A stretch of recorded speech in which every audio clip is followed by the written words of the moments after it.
देखिए, ये जो उपाय हम बताने वाले हैं ये बहुत ही खास होने वाले हैं। अगर आपके जीवन में समस्या और संकट चल रही है, अब वो समस्या किसी भी प्रकार की हो सकती है, चाहे आपके घर में धन की या आर्थिक समस्या चल रही है और इसके साथ आपकी नौकरी नहीं लग रही है, व्यापार ठप पड़ा है, व्यापार में वृद्धि नहीं हो रही है, विवाह से जुड़ी समस्या है और साथ ही साथ अगर आपके जीवन में गृह कलेश है, मतलब कि छोटी छोटी बातों पर लड़ाई झगड़ा होता रहता है, तो ऐसे में आपको मात्र गुड़ के टुकड़े या पीले चंदन से उपाय कर लेना है। तो पूज्य गुरु जी की कथा को सुनकर ही ये उपाय बहुत अच्छे से समझाएंगे। उसके पहले इस वीडियो को लाइक कर दें और चैनल पर नए हो तो सब्सक्राइब जरूर करिएगा। देखिए, इस वीडियो में हम आपको 2 उपाय बताने वाले हैं और दोनों उपाय बहुत ही अचूक है। आपके जीवन में दुर्भाग्य दूर हो जाएगा और आपकी जो किस्मत है वो चमकने लगेगी। तो इस उपाय में जो सबसे पहले सामग्री हमें चाहिए वो है गुड़ का टुकड़ा। तो इस प्रकार से आपको गुड़ का टुकड़ा ले लेना है। कितना लेना है देखिए, यहाँ पर आप देख सकते हो। तो इस प्रकार से आपको एक गुड़ का टुकड़ा ले लेना है। और अगर ऐसी कोई परिस्थिति बन रही है कि आप गुड़ का टुकड़ा नहीं ले पा रहे हैं तो आप उसकी जगह हल्दी ले सकते हो। या तो आप गुड़ का टुकड़ा ले लो या हल्दी ले लो। इसके बाद जो अगली सामग्री है वो है जल का लोटा। तो आपको जल का लोटा लेना है और विशेषकर आपको तांबे का लोटा लेना है और इस तांबे के लोटे में आपको अपने घर से जल भर लेना है। इसके बाद क्या करना है, अगर आपने पीला चंदन लिया है तो इसको उठाकर इस जल के पात्र में डाल देना है। या अगर आपने गुड़ लिया है तो उस गुड़ के टुकड़ों को आपको इस लोटे में डाल देना है। ध्यान रखिएगा, इन दोनों सामग्री में से कोई एक सामग्री आपको लेना है। फिर इस जल के लोटे को लेकर आपको पहुंच जाना है शिव मंदिर। ये उपाय आप सुबह भी कर सकते हो और शाम को भी कर सकते हो। तो विशेषकर आप इस उपाय को शाम को करिएगा, प्रदोष काल में करिएगा तो आपको ज़्यादा लाभ देखने को मिलेगा। शिव मंदिर में जाकर सबसे पहले उत्तर दिशा की तरफ मुँह कर खड़े हो जाना है। इसके बाद क्या करना है कि आपके पास जो जल का लोटा है जिसमें आपने गुड़ मिलाया था या पीला चंदन मिलाया था, इस जल को लोटे को उठाना है और जल के लोटे को उठाकर आपको शिवलिंग के ऊपर समर्पित कर देना है। पर यहाँ पर समर्पित करने का एक तरीका है, वो देख लीजिए। तो सबसे पहले आपको माता अशोक सुंदरी वाली जगह पर उस जल की धार गिरानी है और धार को गिराते गिराते आपको शिवलिंग के ऊपर उस जल को समर्पित करना है। फिर वहां से समर्पित करते करते आपको वापस माता अशोक सुंदरी वाली जगह पर उस जल के लोटे को लाना है। तो यहाँ पर आपको समझ में आया ना? तो एक बार वो समझिए। देखिए, यहाँ पर आपको सबसे पहले जल को समर्पित करना है और जल को समर्पित करते हुए आपको उस जल के लोटे को शिवलिंग के ऊपर ले जाना है और वहां पर भी जल समर्पित करते हुए वापस उस जल के लोटे को माता अशोक सुंदरी वाली जगह पर लाना है। तो इस प्रकार से आपको ये गुड़ वाला जो जल है इसको विशेष प्रकार से शिवलिंग के ऊपर समर्पित कर देना है। और जब आप ये जल को समर्पित कर रहे हो तब आपको श्री शिवा नमस्तुभ्यम का स्मरण करना है। साथ ही साथ आपकी जो कामना है वो कहते जाना है और इसके बाद यहाँ पर आपको बैठ जाना है और झोली पसार कर आपको प्रणाम करना है। साथ ही साथ आपका नाम लेना है, गोत्र का नाम लेना है और आपके मन में जो भी कामना है, जो भी इच्छा है या जीवन में जो भी समस्या चल रही है, चाहे वो धन से जुड़ी हो, चाहे वो नौकरी से जुड़ी हुई हो, चाहे वो व्यापार से जुड़ी हुई हो, कौन सी भी समस्या अगर आपके जीवन में आ रही है उसका स्मरण कर कर आपको भोलेनाथ से कामना करना है, उनसे प्रार्थना करना है। हे भोलेनाथ, हे श्री शंभु, हे त्रिकालदर्शी, हमारे जीवन में जो समस्या है ये जल्द से जल्द खत्म करें।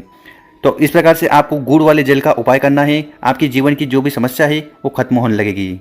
अब जान लेते हैं गुरुजी द्वारा बताया गया दूसरा उपाय। देखिए, ये उपाय भी बहुत ही विशेष है। आपकी कामना पूर्ति के लिए इस उपाय को आपको जरूर करना चाहिए।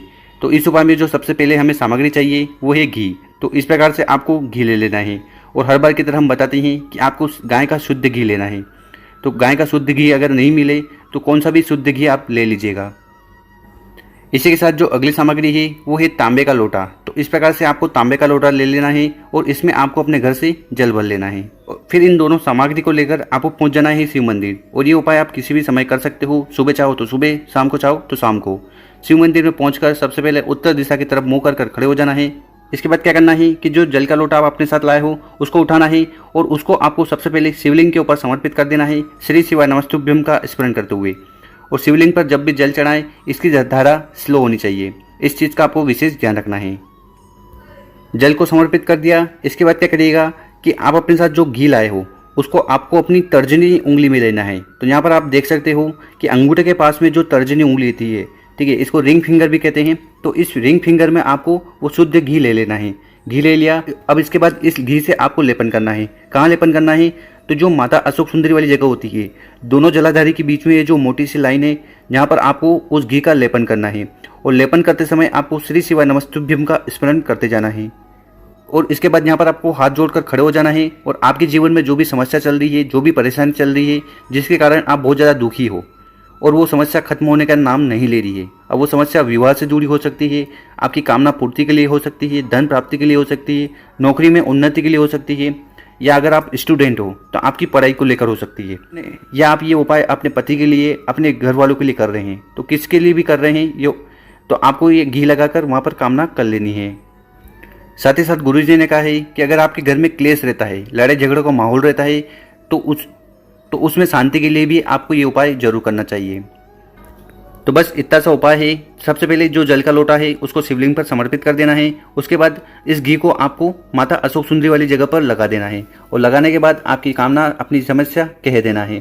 तो गुरुजी ने कहा है कि अगर आप ये घी वाला उपाय कर लेते हो माता अशोक सुंदरी वाली जगह पर, तो और उसके बाद आप जो भी कामना करते हो वो संपूर्ण होती है। उसका कारण ये है कि माता अशोक सुंदरी जी शिव जी की सबसे प्रिय बेटी है और सबसे छोटी बेटी है। तो यहाँ पर आप जो भी कामना करोगे वो ले जाकर शिव भगवान को कह देगी और उसके बाद शिव भगवान आपकी जो कामना है उसे पूर्ण करेंगे और जो समस्या है वो खत्म करेंगे। तो कर देखिएगा, बहुत ही आसान सा उपाय है। अब जान लेते हैं गुरु जी द्वारा बताया गया तीसरा उपाय। देखिए, इस उपाय को करने के लिए जो सबसे पहले हमें सामग्री चाहिए वो है बेलपत्र। तो इस प्रकार से आपको एक बेलपत्र ले लेनी है और जो बेलपत्र आप लो वो बिल्कुल भी कहीं से खंडित नहीं होनी चाहिए। इसके साथ जो अगली सामग्री है वो है गुड़ का टुकड़ा। तो आपको इस प्रकार से गुड़ का टुकड़ा ले लेना है और गुड़ का टुकड़ा लेने के बाद क्या करिएगा, अब इसको आपको एक पात्र में डाल देना है और पात्र में डालकर इसमें आपको थोड़ा जल डाल देना है। इसके बाद जो अगली सामग्री है वो है घी। तो इस प्रकार से आपको घी ले लेना है। कितना लेना है, 1-2 बूंद, या आप चाहो तो आधी चम्मच जो छोटी वाली चम्मच आती है वो ले लीजिएगा। और इसके बाद आपको लेना है एक जल का पात्र। तो इस प्रकार से आपको तांबे का लोटा ले लेना है और इस तांबे के लोटे में आपको अपने घर से जल भर लेना है। फिर इन सामग्री को लेकर आपको पहुंच जाना है शिव मंदिर। और कब जाना है, तो ये उपाय आप कब भी कर सकते हो। सुबह जाना चाहो तो सुबह चल जाइएगा, शाम को जाना चाहो तो शाम को चल जाइएगा। और शिव मंदिर में जाकर सबसे पहले आपको उत्तर दिशा की तरफ मुंह कर खड़े हो जाना है और उपाय करना है। इसके बाद क्या करिएगा कि जो जल का लोटा आप अपने साथ लाए हो, सबसे पहले उसको आपको उठाकर शिवलिंग के ऊपर समर्पित कर देना है, श्री शिवाय नमस्तुभ्यम का स्मरण करते हुए। और गुरुजी कहते हैं कि शिवलिंग पर जब भी जल चढ़ाएं उसकी धारा बहुत ही स्लो होनी चाहिए। इसके बाद आपके पास क्या है, गुड़ का लेपन। तो आपने गुड़ को पानी में गला लिया था, तो यहाँ पर उसका लेपन तैयार हो गया होगा। तो इस गुड़ के लेपन को उठाना है और जो बेलपत्र है, ठीक है, तो बेलपत्र की जो नीचे वाली साइड है, दोनों नीचे वाली पत्तियां हैं, तो आपको उस गुड़ को उठाना है और उसका लेपन कर देना है नीचे वाली दोनों पत्तियों पर। और इसी के साथ आप अपने साथ घी लाए हो, ठीक है, तो उस घी को उठाना है और बेलपत्र की जो ऊपर वाली साइड है, ऊपर वाली पत्ती है, उस पर आपको लेपन कर देना है। तो इस प्रकार से आपको गुड़ से और घी से लेपन करना है उस बेलपत्र के ऊपर। इसके बाद क्या करिएगा कि इस बेलपत्र को आपको उठाना है और अपने सीधे हाथ में रख लेना है। और सीधे हाथ में रखते हुए आपके मन में जो कामना है या जो समस्या आपके जीवन में आ रही है, वो चाहे कर्ज से जुड़ी हो, धन से जुड़ी हुई हो, व्यापार में वृद्धि नहीं हो रही हो, माता लक्ष्मी का वास नहीं हो, और उसके बाद उस बेलपत्र को उठाना है और फिर इसको शिवलिंग के ऊपर समर्पित कर देना है, श्री शिवाय नमस्तुभ्यम का स्मरण करते हुए। और शिवलिंग पर जब भी बेलपत्र चढ़ाएं तो इसकी जो डंडी होगी वो जलाधारी की तरफ होगी, इसकी जो पत्ती होगी आपकी तरफ होगी। शिवलिंग पर उल्टा बेलपत्र समर्पित होता है। तो इस प्रकार से आपको ये बेलपत्र समर्पित कर देना है। और इसके बाद आपको अपना नाम और गोत्र का स्मरण करते हुए आपकी जो भी कामना है, समस्या है, वो वहाँ पर आपको शिव भगवान को बता देनी है। तो बस इतना सा उपाय है, कर देखिएगा। आपकी कामना, आपकी इच्छा या जो भी समस्या आपके जीवन में आ रही है, वो सारी समस्या धीरे धीरे खत्म होने लगेगी।